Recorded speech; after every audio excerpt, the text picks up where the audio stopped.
I wanted to ask, 'cause I know even in the background you have the Build It for Your Last Name logo.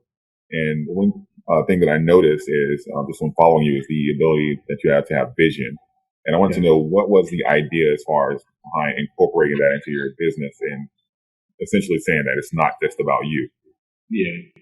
Well, for me, initially it started off about me. I tell people all the time, people have these illusions of grandeur. They want to change the world, but they don't really want to change themselves, David. Everybody wants to disrupt and revolutionize the world and make this big mark, but they don't want to stay up late. They don't want to wake up early. They don't want to be committed to the process. And so for me, the truth of the matter is the first 6 years in my career in this profession, David, I didn't even earn $100,000 combined. Notice I didn't say make, earn, because I believe you can make money, but it's a few of us that understand how to earn it. And when you earn it, it's because you've learned it as well. And so my first 6 years, I didn't earn it, but I did learn. I learned from people that had done extremely well in business and had been able to teach other people to do the same thing. Two of my first original mentors have amassed a net worth of more than $100 million separately in this profession and have gone on to do extremely well. But that first 6 years, people say it was some people use the term struggle. It was not a struggle. I was enjoying paying the privilege. I don't even call it a price. It was a privilege to go to business briefings for me. It was a privilege to go to the various trainings and the coaching sessions. I was excited to be around, successful thought leaders and people that were changing their lives, professional people that were physicians or attorneys or engineers or just business people that were involved in the profession that I could rub shoulders with, people that, because I've got a PhD, a public high school diploma. So I wouldn't have these people in my Rolodex. So I was excited. I was the young kid on the block in my early 20s, and I'll be taking notes, journaling, and, going through that process, going to the events, helping them set up, helping them break down. And I was really learning back then what I do today. But, the last 9 years, in the words of Jim Rohn, I love quoting him. He says, life will always be opportunity mixed with difficulty. It's opportunity mixed with difficulty. So the opportunity was the last 9 years, we were blessed based on what we learned to start earning millions of dollars in our career in network marketing. And I got to this plateau, David, in 2014. I got to this plateau that came from, you paying this privilege, you traveling and missing events, being disconnected from the norms of society because you're pursuing a vision, you're pursuing an objective, you're pursuing a goal, and that's what I was doing. And I got to this point where we were making more money in a month than I used to make in a year. I mean, I had weeks, David, and I'm in my 20s now, having weeks of more than $20,000 a week in income. And things are rolling and excited, but here's what I started to do. Never forget, 30th birthday, because at 30, they said the light bulb's supposed to go off. At 30, you become the flesh of what you were as a skeleton in your 20s. And in your 30s, you're supposed to now go from, in my mind, adulthood to manhood. In your 30s, you're supposed to have things together. And in my 30s, David, I found myself on my birthday, a couple months prior to September. I just had my biggest month of earnings. Made a little over $86,000 for the month. To make $1 million a year, you just got to average $83,000 a month for 12 months. You over $1 million a year. So I had $86,000 for the month, brother. I'm thinking I'm going to be fired up. I'm thinking, David, the celestial choir is going to start singing. The heavens are going to part. The clouds are going to part. And they're going to be cheering me on. And here I was on my floor, not even in my bed, in tears, saying, I should be so much further along. David, I had friends of mine that were earning $100,000, $200,000 a month. And I was comparing my results to theirs. I was comparing what I was building to their blessing. And I always tell people now, David, that comparison is the thief to all joy. And it took me on this spiral, whereas here I was, financially I'm at a high, but emotionally I'm at a low. Business-wise, I'm at a high, but my cadence, my soul was thirsty. And it started to spiral. And here's what happens with sabotage. Sabotage kicks in our life, in every area of our life. when we get to the place where things are going so well and we have not trained our mental capacity to receive it all, we find a way, and it took me on this downward spiral. 2015, my income, because I was not grateful for where I was. This is how God works. Gratitude is the seed for more. I'll say it one more time slowly. Gratitude is the seed for more. It is the seed. You don't reap the harvest in the same season you planted the seed. And so 2013, I planted the seed of comparison. I planted the seed of sabotage. I planted the seed of ungratefulness. I planted the seed of unforgivableness.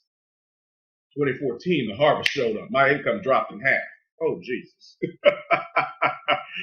2015, it dropped again. It dropped by more than a quarter, almost $300,000+ for that year. Actually, 2015, it dropped, if I'm completely honest, almost $400,000 for the year.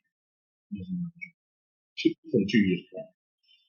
And now, David, my team, the people I'm building with, the people I'm running with, the people that I'm washing their feet. Because remember, Jesus washed the feet of those that worked and walked with him. He was only washing the feet of those that worked with him and walked with him. So the people that I was washing their feet, I watched their incomes dissipate. And it wasn't because we slept with anybody's wife. It wasn't because we stole anybody's money. It wasn't because we were cussing people out. None of those things. It's just sometimes I've discovered, David, in life that bad things do happen to good people. And opposed to us asking, why me, you've got to get to the point of resolve where you say, life, try me. Try me. And you'll see all this personal development I've been reading is going to come out. Try me. All this motivation and all this inspiration is going to spew out because what's in will always come out. And so here's what happened with this vision. You said this logo, BIFYLN, this brand, what it's turned into. It came from the birthing canal, David. I know this is a long answer, but it's an answer that I've got to be long with. The other ones I can be short with because this is the substratum of why I'm here today. Had it not been for this vision being birthed out of the pain and the process of what I was going through, because I tell people all the time, pain will teach you life lessons that your pride wouldn't allow you to learn. And I was on my floor. I was on my floor in tears. We would do a podcast every single morning, my wife and I. And we would do this podcast. I don't want to go so deep into that story, but I'm connected and assigned to people that have been marginalized, that have been sabotaged, people that, you are in line to go next. You're on the cusp, on the epicenter of being the next one. And the people that you think are supposed to help you are the ones holding you back. That's why I'm assigned to, because that was my experience. And through this birthing canal of doing this podcast, I found a way to pour. I found a way to speak truth power. I found a way to explain and educate and equip and empower my experience, my wife and I, to people all over the world. And we start seeing thousands of people listen to this podcast every single day. It's called Motivational Moments in the Morning, and it's still available. But here's what happened. I'm on my floor. I'm in tears after this podcast. We do it every single morning at 7 a.m. Central Standard Time, Monday through Friday.